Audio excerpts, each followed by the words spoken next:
आप सबका स्वागत करती हूँ आपके अपने शो में जिसका नाम है वाह वाह क्या बात है।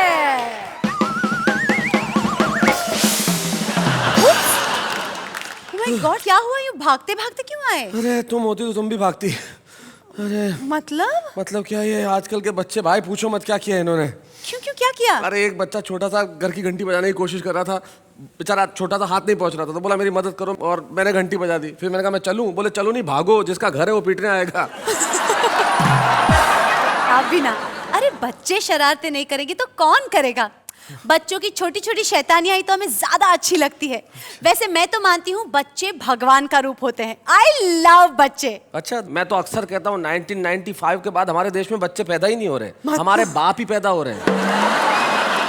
एक बच्चा आम के पेड़ पे चढ़ के आम तोड़ रहा था, तो एक नीचे से आ गया माली, बोले जूते मारूंगा, तेरे बाप से शिकायत करूंगा घर जाके। बोले घर मत जाना, पापा नहीं मिलेंगे। बोले क्यों? बोले पास वाले पेड़ पे वो भी आम तोड़ रहे हैं। ये है आज के बच्चे। लेकिन आज के बच्चों के लिए मैं सिर्फ इतना ही कहना चाहता हूँ कि न जाने ये किस दिशा में जा रहे हैं, और सबसे बड़ा जो इनमें गुण है वो इनकी मासूमियत ही है, और वो हम न छीने तो बेहतर। तब मुझे मेरी कविता की एक पंक्ति याद आती है कि इस जमाने में कुछ तो अच्छा रहने दिया जाए, इन बच्चों को बस बच्चा रहने दिया। क्या बात है, सही कहा आपने। और आज हम इन्हीं बच्चों पर बात करेंगे, और बच्चों पर जो बात करने बड़े आ रहे हैं वो भी माशाल्लाह काफी बच्चे हैं। हम स्वागत करेंगे उनका उस प्रोग्राम में जिसका नाम है वाह वाह क्या बात है। तो देखिए, आज हमारे साथ हमारे 3 कवि मित्र हैं। हमारे साथ गुरु सक्सेना है, श्री आशकर्ण अटल है जिन्होंने आज ही बाल डाई करवाए हैं, और सुंदर मालेगावी जी हैं जो तो डाई भी क्या असर करेगी, मेकअप नहीं असर कर रहा। आइए हम शुरुआत करते हैं हिंदी कविताओं के इस कार्यक्रम की जिसका नाम है वाह वाह क्या बात है। तो भाई, सुंदर सी महफिल को शुरू करने के लिए एक सुंदर सी एंकर मेरे साथ खड़ी है, और सुंदर सी कविता अगर हमें सुननी है तो सुंदर से वातावरण में, सुंदर ऑडियंस के बीच में सुंदर अल्फाज का प्रयोग करने के लिए क्यों न सुंदर को ही बुलाया जाए। तो सबसे पहले हमारे बीच में है सुंदर मालेगावी।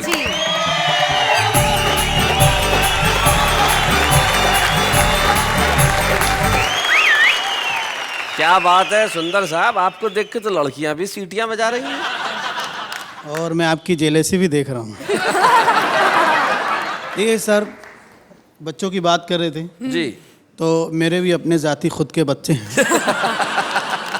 व्यक्तिगत बच्चे जी, और एक आपकी तरह शरारती भी है। अच्छा, तो मैं सिंगल बार कर रहा था, सोच रहा हूँ थोड़ा सा हाइट बढ़ जाए, तो उसने मेरे बच्चे ने देखा, बोले पापा ये क्या कर रहे हो? मैंने कहा यार मैं हाइट बढ़ाना चाहता हूँ इसलिए सिंगल बार कर रहा हूँ। बोले पापा आप ऑलरेडी लंबे हो रहे हैं। अच्छा। मैंने कहा अच्छा, तुझे क्या समझ में आया? बोले देखिए ना आपका सर बालों के बाहर आ गया।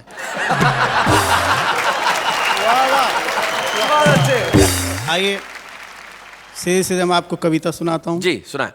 किस्मत ने किस हसीन का शौहर बना दिया। किस्मत ने किस हसीन का शौहर बना दिया। किस्मत ने किस हसीन का शौहर बना दिया, अच्छा भला था साहब नौकर बना दिया।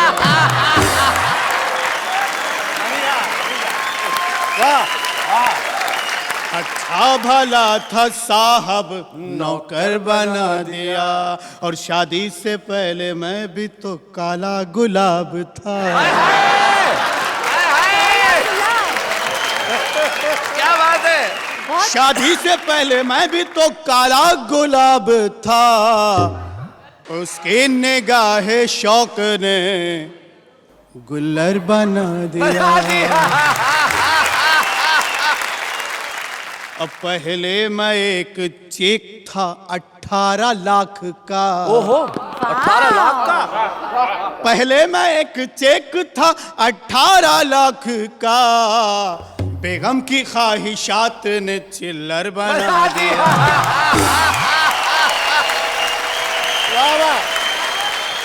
आइए एक मतलब 2-3 शेरों जी इरशाद सुनाए। सिर्फ पगड़ी गवा के आया हूँ। अच्छा।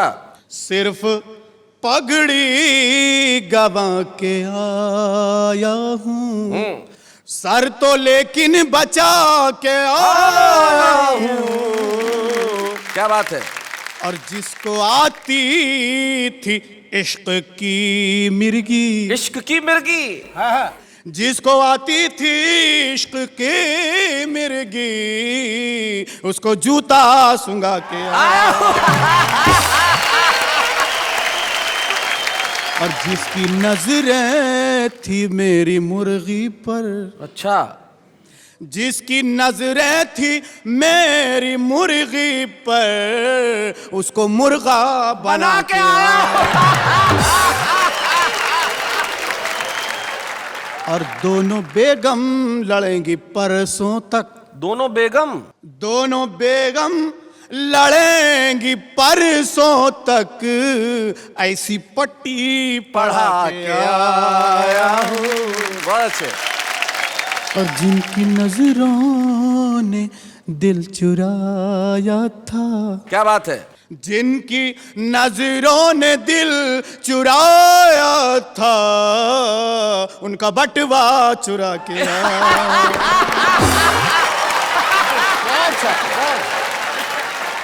इसी काफिये में एक आध कोई और चीज जोड़ दीजिए। अच्छा, मैं तो सुंदर था पहले भी, आज पाउडर लगा के आया हूँ। आइए एक मतलब दो तीन शेर समाप्त कर लीजिए। इरशाद। आम खाती रही ओहो, बीवियां रात भर। अच्छा, आम खाती रही बीवियां रात आम भर। खाती रही बीवियां रात भर, मैं उड़ाता रहा, मैं उड़ाता रहा मक्खियां रात भर। और दिल जलाती रही सालियां रात भर, दिल जलाती रही, दिल जलाती रही सालियां रात भर, साले करते रहे मस्तियां रात भर। क्या बात है। देखते देखते फिर सहर हो गई। सुबह, सहर मतलब सुबह। देखते देखते देखते देखते फिर सहर हो गई, दोनों खाते रहे फलियां रात भर।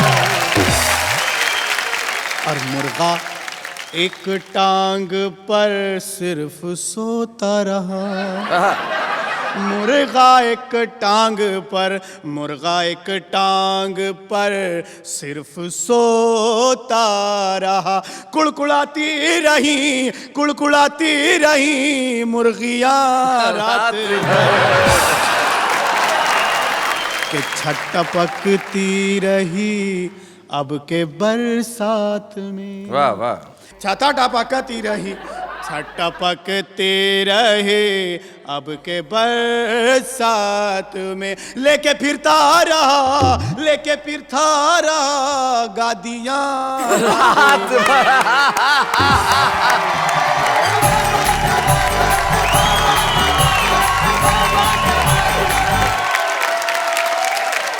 और सुंदर ने था मुशायरा पढ़ा, और बजती रही तालियां रात भर। क्या बात है। अटल जी क्या कहना चाहेंगे सुंदर जी की शायरी पे। इसमें आदमी करप्ट हुआ मैंने सुना है, लेकिन मक्खियां रात को सोती हैं, कभी जा उड़ती नहीं है जी। मक्खियां, ऐसी करप्ट मक्खियां आप कहां से लाए। अटल जी क्या है कि ये अपने अपने घर की तासीर होती है। अगर आपके घर की मक्खियां रात में नहीं जागती, इसका ये मतलब नहीं है कि सुंदर जी के घर की भी मक्खियां इसे कहते हैं गुरु का दिमाग। बिल्कुल सही कहा आप। देखिए मक्खियां, मुर्गे, मुर्गी, इतनी बात हुई, ये सब चीजें। और आप कहते हैं हाथ से मुश्किल हो गया। बच्चे आजकल हाथ से पैदा करते हैं। और वो भी एक छोटी बच्ची आई मेरे पास, आके मेरे को कहने लगी कि एक सवाल पूछूं। मैंने कहा पूछो। बोले एक हाथी है, 12 केले हैं, हाथी ने 11 ही केले खाए, बताओ क्यों। मैंने कहा भाई उसे भूख नहीं होगी। बोले नहीं, एक केला प्लास्टिक का था। मैंने कहा अच्छा। थोड़ी देर बाद फिर लौट के आई, बोले एक हाथी है, 12 केले हैं। हाथी ने एक भी केला नहीं खाया। क्यों? मैंने कहा केले प्लास्टिक के थे। बोले नहीं, इस बार हाथी प्लास्टिक का था। नेहा, तुम क्या कभी बचपन में इंटेलिजेंट थी? Of course. Ask my parents and my भैया. They used to be surprised. मैं क्लास में नंबर 1 आती थी और बहुत सारे प्राइजेस घर पे लाती थी। तो फिर बड़े होके क्या हो गया? Anyways, अब हम जिन्हें बुलाने जा रहे हैं वो काफी इंटेलिजेंट कवि हैं। ये वो व्यक्ति है जिसने जीवन की पाठशाला से बहुत कुछ सीखा और सीख के इस दुनिया को दिया। एक ऐसा हास्य कवि जिसके पास निश्चित तौर पे आज की तारीख में हिंदी हास्य कवि सम्मेलनों में जितने हास्य कवि हैं उसमें सर्वाधिक हास्य कविताएं किसी के पास अगर है तो वो आशकरण अटल हैं। आइए हम इस चिर युवा का स्वागत करें जिन्होंने अपनी उम्र बताने से मना किया है। आशकरण अटल।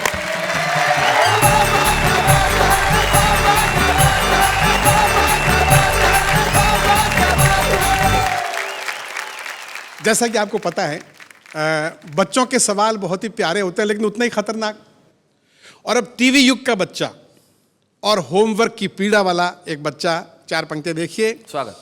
कि बच्चे ने पूछा होमवर्क करते करते, आदमी शादी क्यों करता है? अच्छा।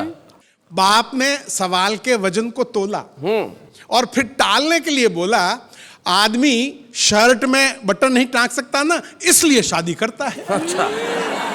बच्चे ने फौरन दूसरा सवाल किया, फिर दर्जी क्यों शादी करता है?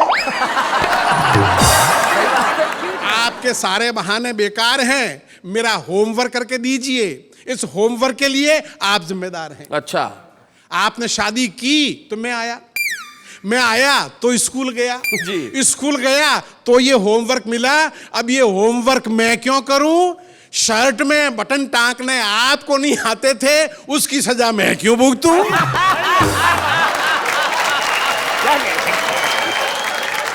एक आपकी बड़ी प्रसिद्ध कविता है बुफे, उसका एक अंश हम जरूर सुनना चाहेंगे। मैंने बहुत साल पहले एक 5 स्टार होटल में खाना खाया था, उसका एक छोटा सा वर्णन है, देखिएगा।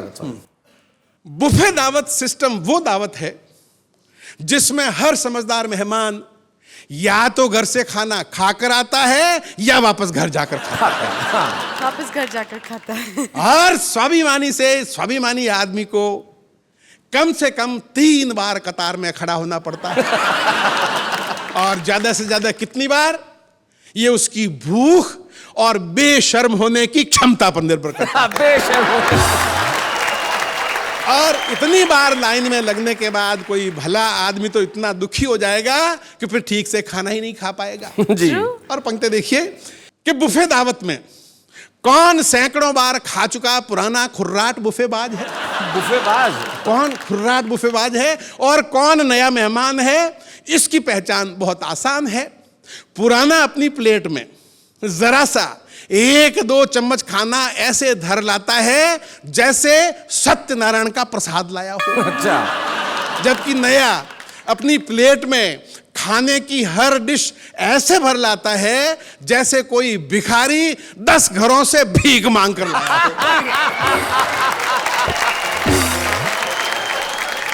तो मैं भी एक दिन नया बुफे दावत में गया। युद्ध क्षेत्र की तरह फैला बड़ा सा हॉल, ऊपर से 5 स्टार होटल का आतंकित माहौल, ढाल और तलवारों की तरह प्लेटों और चम्मचों की आवाजें और उसमें चक्रव्यूह में फंसे अभिमन्यु में। अच्छा। मैंने कूपन लिया तो ऐसा लगा जैसे खाने का लाइसेंस मिल गया। खैर मैंने थोड़ी सी सलाद, थोड़ी सी चटनी ली, 1 चम्मच पनीर, 1 चम्मच दाल मखनी ली, 1 रसगुल्ला और 2 पूड़ियां ली तो देखा कि प्लेट तो भर गई। अच्छा। अच्छी सब्जियां तो रह गई जी। अब पीछे लंबी कतार, आगे फिल्म उतारता वीडियो कैमरा। मैं बाकी पकवानों को ऐसे देखते हुए निकला जैसे सकल पदार्थ या जगमाही कर्महीन नर पावत। भाई क्या बात है। बढ़िया। और एक सीन आपके साथ में हुआ होगा कि प्लेट में कटोरियां रखता तो खाने के लिए स्थान नहीं बचता। सही बात है। और बिना कटोरी के खाना लिया तो दाल में रसगुल्ला और रायते में सब्जी मिल गई। और पता नहीं क्या मिलकर पता नहीं कौन सी डिश बन गई। जी। और बुफे दावत पे आपने देखा होगा वहां आदमी खाना खाने के लिए कम आता है, बातें करने के लिए ज्यादा आता है। अब मैं जो ही एक प्लेट में खाना भर के एक तरफ कोने में जाके खड़ा होके खा रहा था, एक भाई साहब आए और आते ही पूछा, आपने रसगुल्ला तो लिया ही नहीं। अच्छा। मन में आया बोल दूं, ये दाल और चटनी में डूबा पड़ा है वो रसगुल्ला ही है। बहुत अच्छे।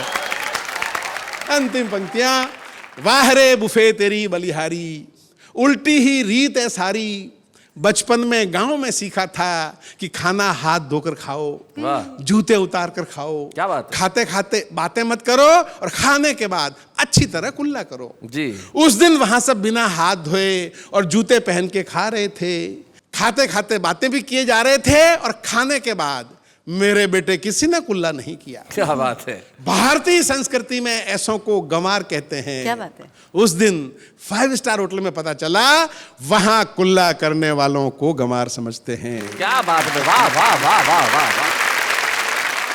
ये कविता जो अटल जी सुना रहे हैं, ये छत्तीसगढ़ में 11वीं कक्षा में हिंदी के पाठ्यक्रम में पढ़ाई जाती है, तो हमें लगता है आपको वो कविता जरूर सुनानी चाहिए। बहुत खूब। कविता का शीर्षक है, क्या हमारे पूर्वज बंदर थे, घर में पाते ही एकांत, मैं रटने लगा डार्विन का सिद्धांत, हमारे पूर्वज बंदर थे, हमारे पूर्वज बंदर थे, और जब मैं रट रहा था तब पिताजी अंदर थे। बहुत अच्छे। तब पिताजी अंदर थे, वे आए और चिल्लाए, ये क्या बकता है, पूर्वजों को बंदर कहता है, सोचाता पढ़ेगा लिखेगा, बाप दादों का नाम रोशन करेगा, नाम रोशन करना तो रहा दूर, उल्टे बता रहा उनको लंगूर। पिताजी ने खींच के एक हाथ दिया, मैंने डार्विन साहब को याद किया कि आप तो मर गए, मेरी जान को मुसीबत कर गए। जी। बंदर को पूर्वज मानू तो घर में पिटाई और ना मानू तो स्कूल में धुलाई। जी। मैंने सोचा सबसे पूछा जाए और फिर किसी नतीजे पे पहुंचा जाए। मैंने पूछा अपने पड़ोसी से, क्या हमारे पूर्वज बंदर थे, वे बोले तुम्हारे होंगे, हमारे पूर्वज तो अग्रवाल थे। बहुत अच्छे। पंक्ति देखिएगा जी। कि दादाजी एक दिन सायंकालीन आम के एक भयंकर शौकीन अपने मित्र राम दुलारे के संग बाजार को गए। आम का दाम सुन राम दुलारे राम को प्यारे हो गए। दादाजी मुंह लटकाए घर वापस आए। मैंने दादाजी से पूछा, क्या आदमी पहले बंदर था? दादाजी बोले रोते रोते, काश हम आज भी बंदर होते तो राम दुलारे यूं नहीं मरता। क्या बात है। क्या बात है। काश हम आज भी बंदर होते तो राम दुलारे यूं नहीं मरता, किसी पेड़ पर चढ़ता, जी भर के आम चूसता, न बाजार जाता न भाव पूछता। भाई क्या बात अगर है। बंदर वाह, वाह, होता वाह। तो राम दुलारे यूं मैं नहीं बहुत मरता। अच्छा। मैंने एक मदारी से पूछा, वाह। क्या आदमी पहले बंदर था? वो बोला, देख भैये, हम आदमियों को बंदर से मुकाबला नहीं करना चाहिए। कहां आदमी कहां बंदर, आदमी की आज क्या है कदर। मैं जगबीती नहीं आप बीती सुना रहा हूं, अपने घर की बात बता रहा हूं। मेरे एक बंदर जैसा बेटा है और एक ये बेटे जैसा बंदर है। भाई वाह वाह वाह वाह। क्या बात है। बहुत अच्छे। बहुत बढ़िया। मेरे एक बंदर जैसा बेटा है और एक ये बेटे जैसा बंदर। मैंने इसे नचा नचा कर उसे पढ़ाया लिखाया, वाह वाह। एमए पास कराया। 3 साल हो गए, वो आज भी नौकरी के लिए मारा मारा फिरता है और ऐसे में ये बंदर मेरे पूरे परिवार का पेट भरता है। भाई क्या बात है। बहुत अच्छे। बहुत बढ़िया। देख भैये, हम आदमियों को बंदर से मुकाबला नहीं करना चाहिए। हर एक की बात ने मन को छुआ। वाह। उत्तर तो नहीं मिला पर एक प्रश्न और उठ खड़ा हुआ। अब मैं ये नहीं पूछता कि क्या आदमी पहले बंदर था, वो प्रश्न खड़ा है वहीं का वहीं। आजकल मैं पूछता हूं, आदमी भी आदमी है कि नहीं? क्या बात आदमी है। भी वाह आदमी। वाह वाह वाह। बहुत बढ़िया।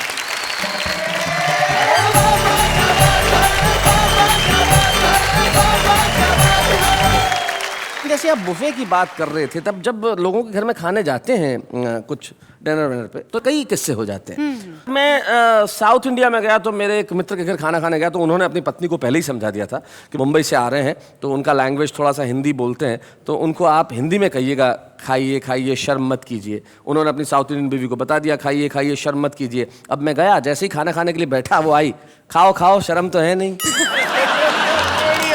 अब ऐसे में क्या किया जाए साहब?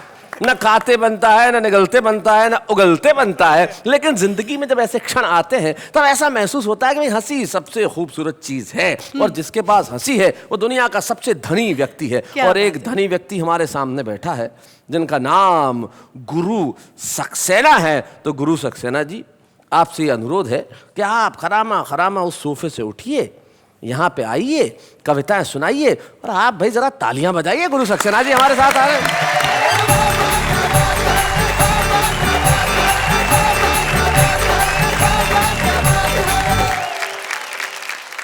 हमारे अटल जी बड़े कवि हैं, लेकिन हमारे हिंदी साहित्य की परंपरा में किसी ने भी सूर्य को कोई उपमा नहीं दी आजकल जी। किसी भी कवि ने इसका प्रयोग क्यों नहीं किया? हर कवि जानता है कि सूर्य बहुत खतरनाक देवता है। अच्छा। उसके 2 बच्चे हैं, एक बच्चा है शनि, दूसरा यमराज। अब मान लीजिए कि अटल जी ने कोई उपमा शनि टाइप कर दी सूर्य के लिए, सूर्य का दिमाग खराब, बेटा शनि वो आस्कर अटल मेरे को कोई उपमा में कह रहा था, एक राउंड मारे है जरा उसके घर। बच्चों के बारे में तरह तरह की बातें हुई। मैं भी बच्चों के बीच में पूरी जिंदगी रहा, उनमें अधिकांश बच्चे मेरे अपने थे। इसमें हंसी की कोई बात नहीं है, वसुदेव कुटुंबकम, मैं तो इन बच्चों को भी अपना ही मानता हूँ।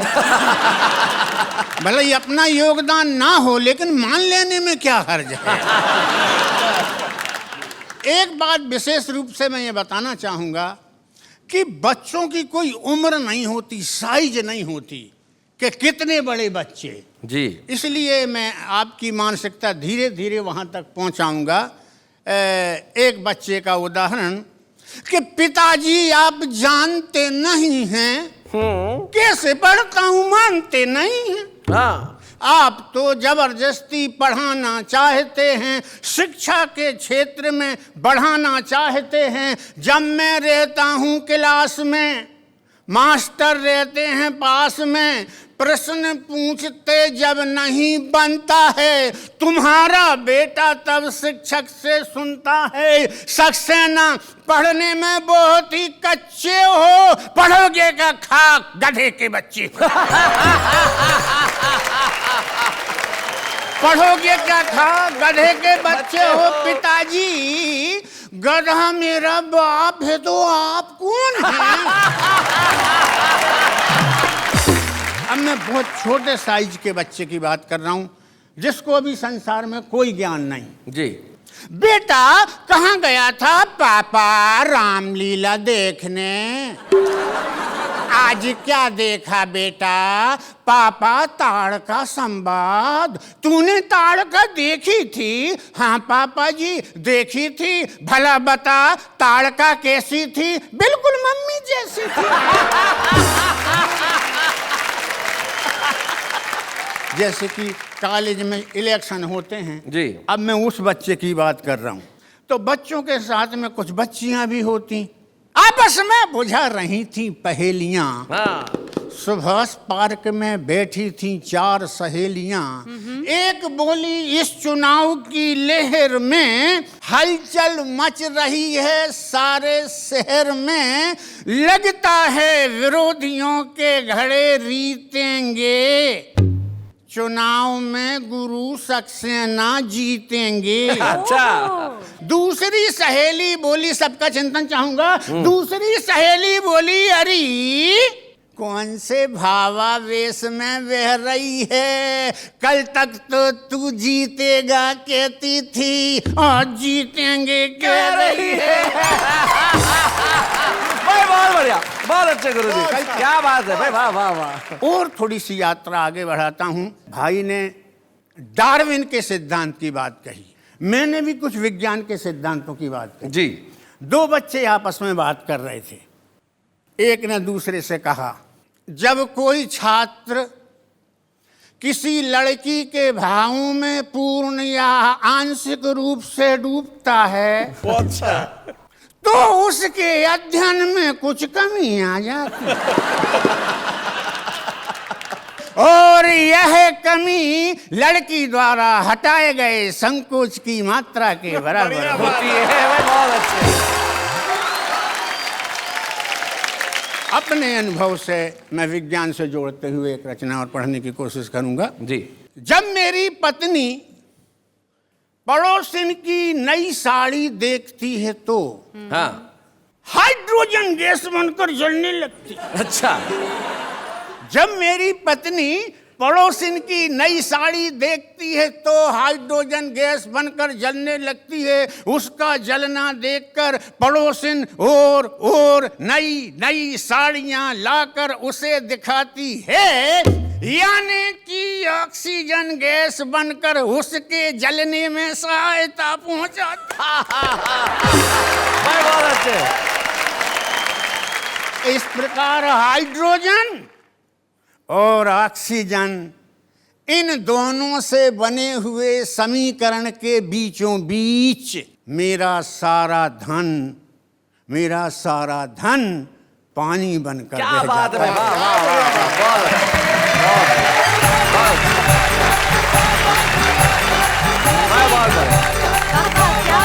बहुत अच्छे। हमारे बच्चे बड़े समझेंगे इसको कि H2 यानी हाइड्रोजन, O यानी ऑक्सीजन, दोनों मिलके H2A यानी पानी बनता है। और उसका क्या बढ़िया आपने उदाहरण दिया, बहुत अच्छे। वाह। तो हमारी ये चीजें यूं ही चलती रहेंगी क्योंकि अभी कुछ ऐसा है जो सामने नहीं है, छुपा हुआ है। और वो जो छुपा हुआ हमारा साथी है उसका नाम क्या है? छुपा रुस्तम। तो वो छुपा रुस्तम कब आएगा? ब्रेक के बाद। एग्जैक्टली तो जब वो आएगा हम सब करेंगे ताली बजाने का काम। तब तक एक अल्प विराम।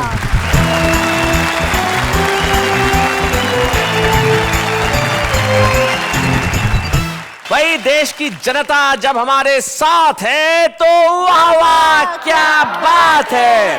पता है, कभी कभी मैं सोचती हूँ कि ये बच्चे कैसे क्वेश्चंस करते हैं।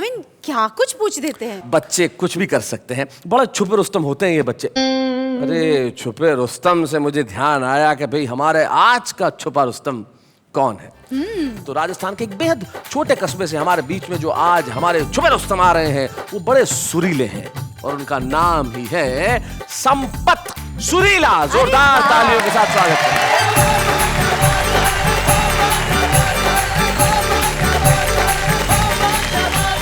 देश के बड़े बड़े कवि यहाँ विराजमान है और वाह वाह क्या जोड़ी है। बहुत ही लाजवाब जोड़ी, भगवान ये जोड़ी सलामत रखें। मैं चूंकि पति पत्नियों पर बात किया करता हूँ, मैं आपको बताऊं सच्ची घटना।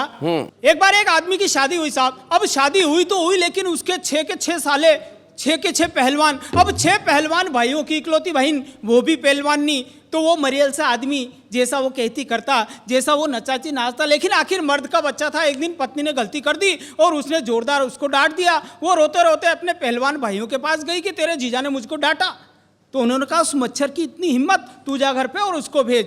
वो घर जाके अपने पति से कहती कि मेरे भाइयों ने तुम्हारे लाड प्यार करने के लिए बुलाया है, आप वहां जाइए। वो दामाद की तरह सज सज कर जैसे ही ससुराल पहुंचता है, 6 के 6 पहलवान भाई उसके ऊपर टूट पड़ते हैं, उसका कचूमर निकाल देते हैं। थके हाल फटे हाल वापस घर आता है। पत्नी पूछती है क्या हुआ, तो पति जवाब देता है जी, हरे पप्पू की मम्मी तेरे भाई कसाई है, दया नहीं आई, कर दी ठुकाई, अंग अंग तोड़ा मेरा, कर दी धुनाई, कर दी पिटाई, के बाल पकड़ के दिया जोर से झटका, बाहों में उठा के मुझे जमीन पे पटका, जूते और चप्पल से कर दी ऐसी सुताई है, तालियां बजाई।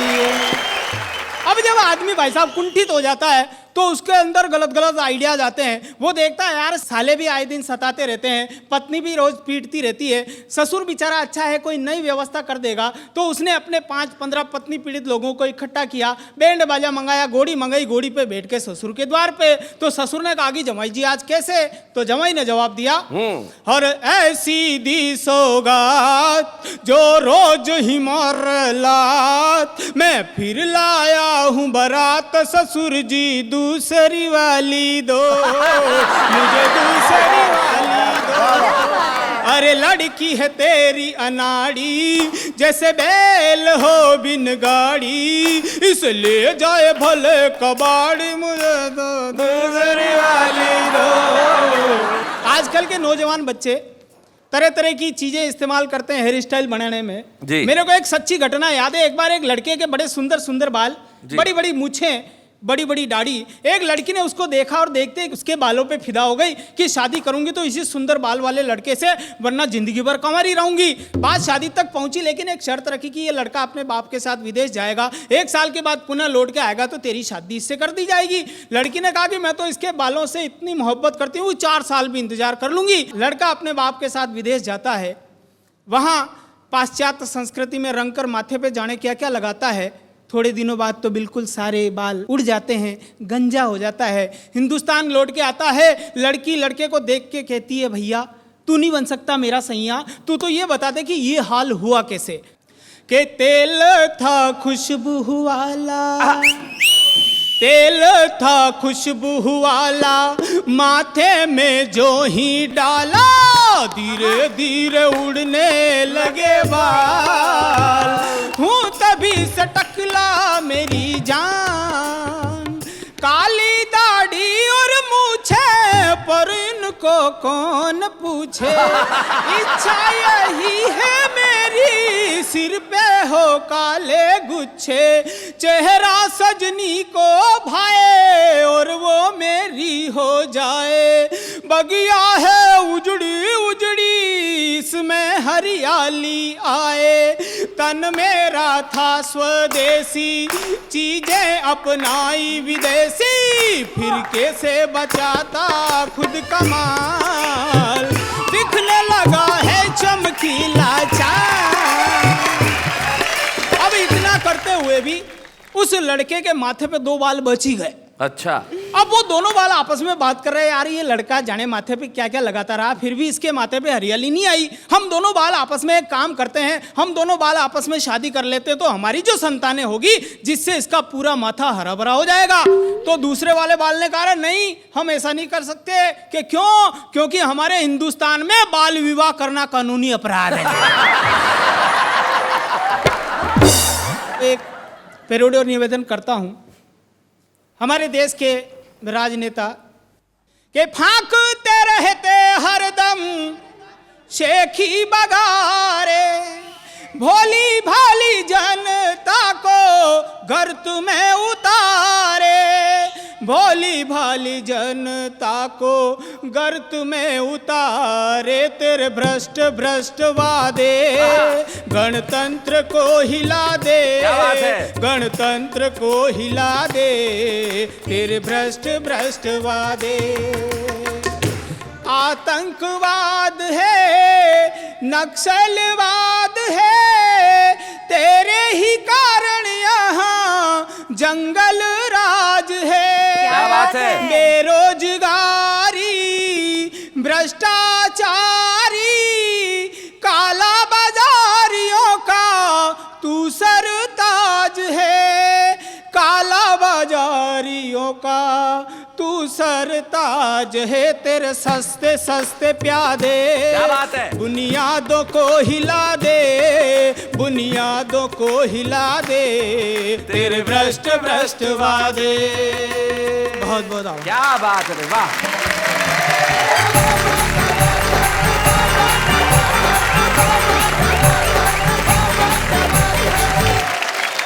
संपत बहुत बहुत बधाई आपको, जिस तरीके से आपने सुनाया, आपने जीवन के कई रंगों को जी। छुआ।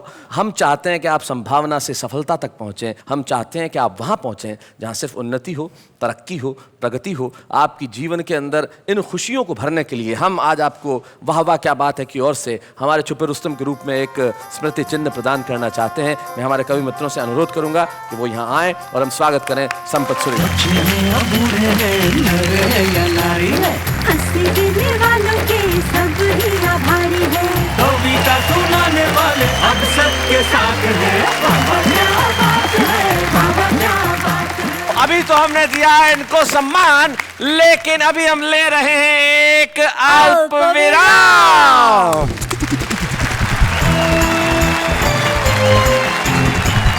गुरु सक्सेना, सुंदर मालेगामी और आशका अटल का साथ है तो वाह वाह क्या बात है।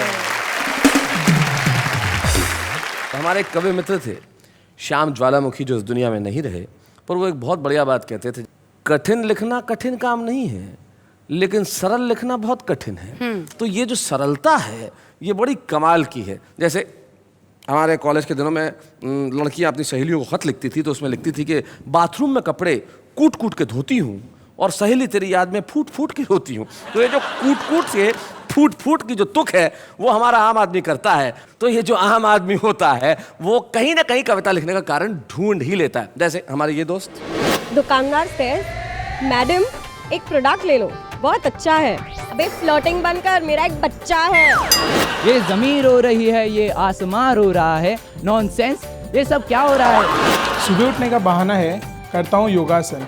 बहाना वाना कुछ नहीं, सुबह जॉगिंग पे आती है मेरी पड़ोसन। प्यार कभी खत्म नहीं होता है।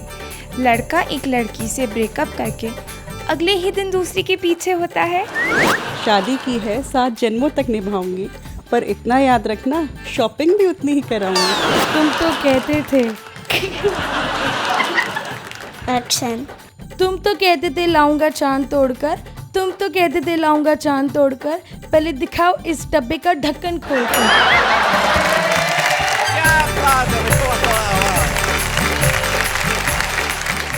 वाह वाह इस हिम्मत के लिए। आम आदमी तो आम आदमी है, जो जैसा सोचेगा वैसा कहेगा, और असलियत तो वही है कि जैसा दिखता है अगर आदमी वैसा ही लिखता है तो वो सच है। जैसे अटल जी वो आदमी है जो किसी भी जगह से कुछ ना कुछ इलाज निकाल लेते हैं। जैसे एक बार एक भयानक डकैत इनके घर में घुस गया और पिस्तौल दिखाई इनको और भाभी जी दोनों को, और दिखाई और बोला सब कुछ दो नहीं तो गोली मार दूंगा, मार ही दूंगा गोली, बताओ अपना नाम क्या है। तो नाम बताने को भाभी ने कहा देखो देखो छोड़ दो जी, मुझे छोड़ दो, मेरा नाम सविता है। तो बोले छोड़ दिया। अरे अटल जी बड़े आश्चर्य में आ गए, बोले कैसे छोड़ दिया? बोले मेरी माँ का नाम भी सविता है और जिसका नाम मेरी माँ के नाम से मिलता हो मैं उसको कोई नुकसान नहीं पहुँचाना चाहता। तो अटल जी बोले कि नाम तो मेरा भी सविता है, लोग तो मुझे प्यार से अटल कहते हैं। तो आशकरण अटल, इनके जीवन की उपलब्धियों में एक उपलब्धि ये है कि छत्तीसगढ़ प्रदेश में 11वीं कक्षा में इनकी कविता पढ़ाई जाती है। ये ताली बजाने वाली बात है। ये अलग बात है कि ये खुद 10वीं पास है।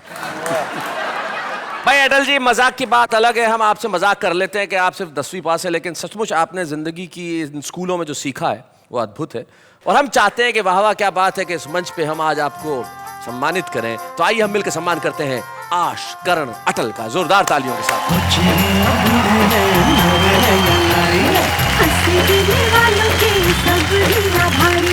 कविता सुनाने वाले अब सबके साथ हैं। बाबा क्या बात है, बाबा क्या बात है।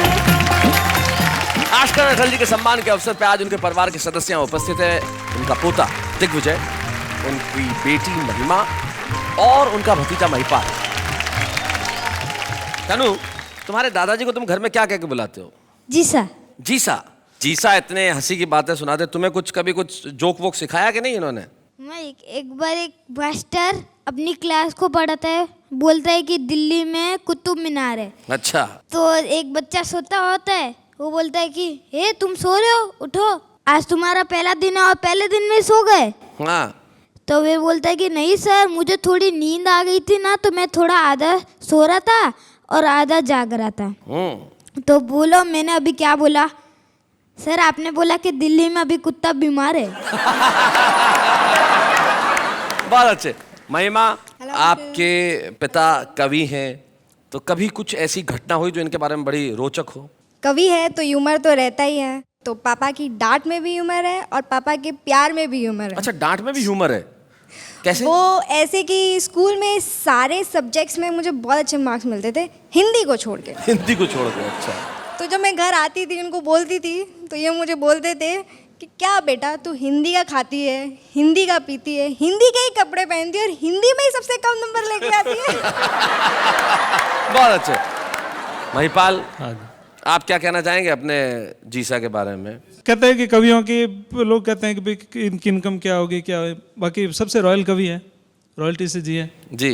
घर में भी वैसे ही और बाहर भी वैसे ही। इसमें कोई शक नहीं कि आशकर नटवल बड़े शाही आदमी हैं। तो आइए मिलके हम एक बार कहते हैं वाह वाह क्या बात है। जाते जाते एक कवि की 2 पंक्तियां मुझे याद आती है जो मुझे बड़ी खूबसूरत लगती है। वो कहते हैं कि नींद में जैसे बच्चा हंस दे, काश के ऐसे दुनिया हंस दे। नींद में जैसे बच्चा हंस दे, काश के ऐसे दुनिया हंस दे। गम का क्या है, और मिलेंगे, छोड़ उदासी, अच्छा हंस दे। तो हंसने के लिए अगले शनिवार रात 10 बजे हम दोनों होंगे साथ और आप कहेंगे वाह वाह क्या बात है।